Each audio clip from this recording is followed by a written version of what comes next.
Hi, everyone, and welcome. I'm Kaylee, the Engagement Specialist here at TribalHub. We're excited to bring you these short Q&A conversations where we highlight real-world insights from industry leaders and partners who are doing great work in this space. Today, I'm joined by Jeremy Browning, and we're looking forward to sharing some practical perspectives with you. Hey, great. Thank you for having me. I'm excited for this conversation today. My name is Jeremy Browning with Dell Technologies, and I manage our civilian government business.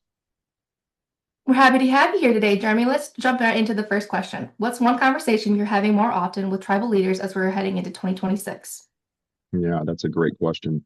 I think we're having a lot of great conversations, but probably the one that's been front and center is really, how do we assert and maintain tribal data sovereignty in an AI world, right? We're seeing everything from AI to cloud to analytics show up everywhere. And when I look at a tribal nation, right, we're seeing that across our health and education, public safety, and even the economic development and projects that are happening there.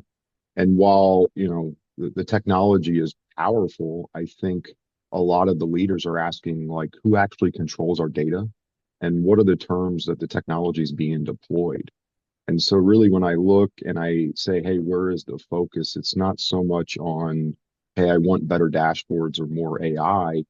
It's really the background around how do I create frameworks that, really put tribal law, culture, and values into that driver's seat. And I really break it down kind of easily into three sections, which is what's the clear rules that you need for data ownership, and how is it used, right? And that really maps data sovereignty to policies and purpose, and more specifically, who or what has access and why do they have that access.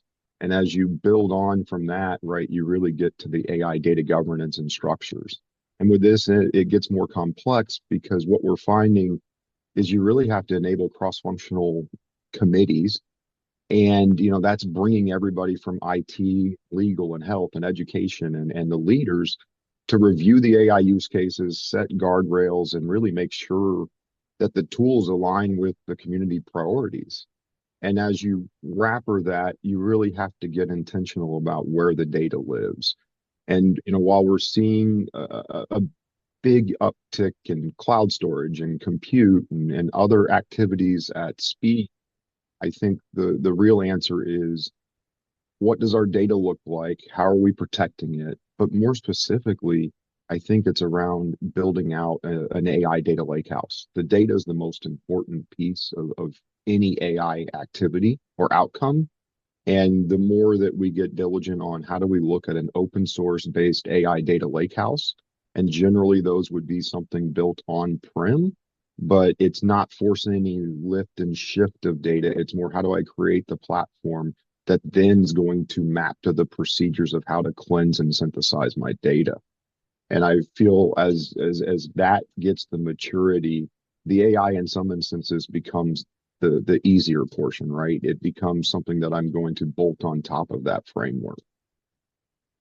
Awesome. Thank you for that perspective, Jeremy. Building on that, where do you see the biggest opportunity for tribes to strengthen their operations or security? So I think that's a great question. And when I say security, I think what I more often hear, and even as you watch the news, right, it's no longer really asking if I'm going to be hit or vulnerable, but really the more the focus is on how do I withstand and recover from some security posture. And, when I look at how Dell is interfacing within our customers, we really look at, I'd say, four pillars of that. And one is secure by design infrastructure, right? You really have to look and be diligent about designing security into the systems from the start to include supply chain versus something that might be bolting on, or some type of patch. The second is around zero trust and hardening. And we kind of talked about this earlier with the data, but it's really that fundamental of assumes no device or app is trusted by default, right? And as you start to look at what we talked about first with the AI, that data is going to be in more spaces and consumed at different manners. And so the better that we get into a zero trust type architecture, I think the more secure we'll be. Then really the rest on that is the detection, response, and resilience. And that is more around, you know, how do I start to spot threats? How do I contain those threats, right? And then how do I look at how do I restore operations and focus on my backups and those type of activities. But the fourth is something new, and it's really around as you start to bring your data to AI, you're going to see typical data that would have been in a, maybe a particular data store is going to start to be consumed out at the edge.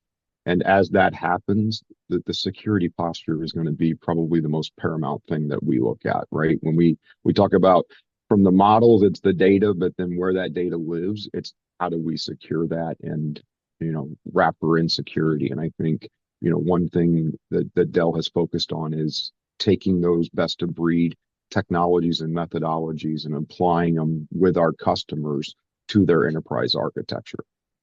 Mhm. Yeah, I really appreciate you sharing that with our community. Thank you so much, Jeremy, for sharing your insights and for being a part of this conversation. And thank you to everyone who tuned in. If you'd like to learn more, you can visit us at tribalhub.com or connect with us on LinkedIn to continue this conversation and access more resources. We look forward to seeing you in our next Q&A. Thanks again for watching.